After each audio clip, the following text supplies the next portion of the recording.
આપણે અમદાવાદથી નજીક અડાલજ વિસ્તારમાં 20 તારીખે સવારે 1 વાગે એક ખૂબ જ ગંભીર ઘટના બનેલી હતી, જેમાં ક્રૂરતાપૂર્વક હત્યા કરવામાં આવેલી હતી અને સાથે સાથે લૂંટ પણ કરવામાં આવેલી હતી.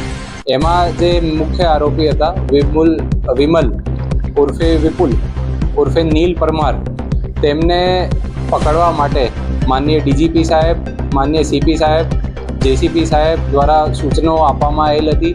તે સાથે સાથે જુદા જુદા આપણે ગાંધીનગરની ટીમો, અમદાવાદ ક્રાઇમ બ્રાન્ચ, ATS વગેરે જેવી વિવિધ એજન્સીઓ દ્વારા સંયુક્ત કામગીરી કરવામાં આવેલ હતી. તે જે આરોપી છે એ 15થી ઉપર ગુનાહિત કૃત્ય એમને અગાઉ કરેલું છે, એ એમનો ઇતિહાસ છે. અને એ અગાઉ એવી જ રીતે એ પ્રકારના અગાઉ મર્ડર પણ 2021માં કરી ચૂક્યા છે. અમારા ક્રાઇમ બ્રાન્ચમાં ફરજ બજાવતા PI MS ગોહિલબેન, એમનો જ્યારે બાતમી મળતા તેમને રાજકોટથી નજીકથી એમને આરોપીની અટકાયત કરવામાં આવેલ છે અને અમારા દ્વારા આગળની કાયદેસર કાર્યવાહી હાથ ધરવામાં આવશે.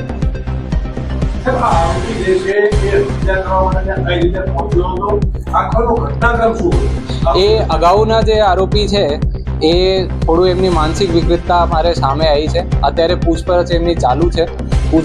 પૂછપરછ દરમિયાન એ પણ ધ્યાને આવ્યું છે કે અગાઉ એ પ્રકારે છૂટક લૂંટ અને ચોરીના ગુનાઓ કરી ચૂક્યા છે. અગાઉ પણ એમને એવી રીતે જ ક્રૂરતાપૂર્વક હત્યાનો એક અંજામ આપ્યો હતો 2021માં, જેમાં એ થોડા સમય પહેલા જેલથી છૂટ્યો હતો.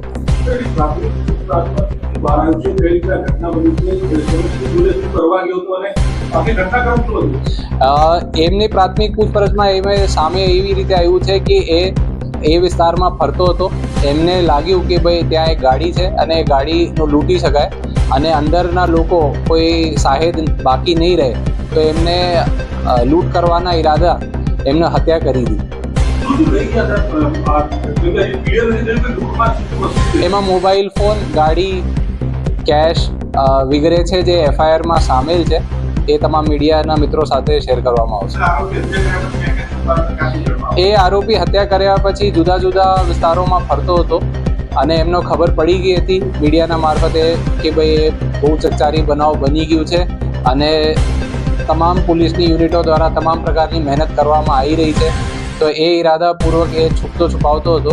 તો એ અમારે જે મહિલા PI MS ગોહિલબેન છે, એમનો જ્યારે બાતમી મળી તેમને તરત ત્યાં આપણે વોચ લગાવી અને આપણા ફળદાયક ઓપરેશન પાર પાડ્યું.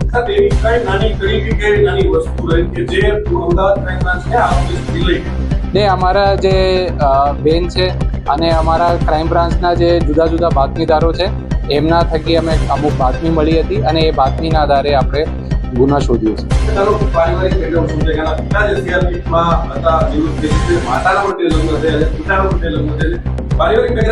ને એમના જે અત્યારે પારિવારિક છે એમના છૂટાછેડા થઈ ગયા છે અને એમના ફેમિલી જે છે એમને જોડે રહેતો નથી, એકલો રખડતો ફરતો રહે છે, એવી પ્રાથમિક પૂછપરછમાં સામે આવ્યું છે.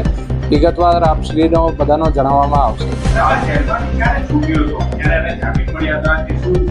એમની જે બેલની કન્ડિશન્સ હતી અને વિગતવાર અમે અત્યારે તપાસ કરી રહ્યા છીએ અને ટૂંક સમયમાં તમામ મીડિયાના ભાઈઓ અને બહેનો સાથે શેર કરવામાં આવશે.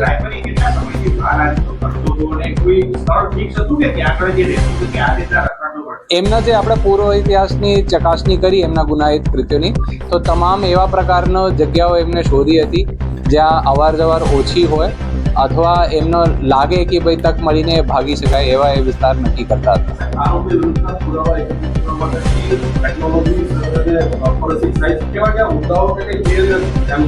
એ આગળની તપાસ છે ગાંધીનગર પોલીસ કરશે અને જે અમારા પૂછપરછ અને પુરાવો સાથે આરોપી ઝડપાયા છે એ ગાંધીનગર પોલીસને સોંપવામાં આવશે. તીક્ષ્ણ પ્રકારની છરી એ કહે છે અત્યારે એમને 2 ઘાનો આપણે પ્રાથમિક પૂછપરછમાં સામે આવ્યું છે અને આગળની તપાસ અમારે જે એ અત્યારે આપણે કહી શકાય નથી. જે અમારે સામે જે આરોપી છે જેમને હત્યા કરી હતી એ ક્રાઇમ બ્રાન્ચ દ્વારા પૂરું પાડવામાં આવ્યું છે.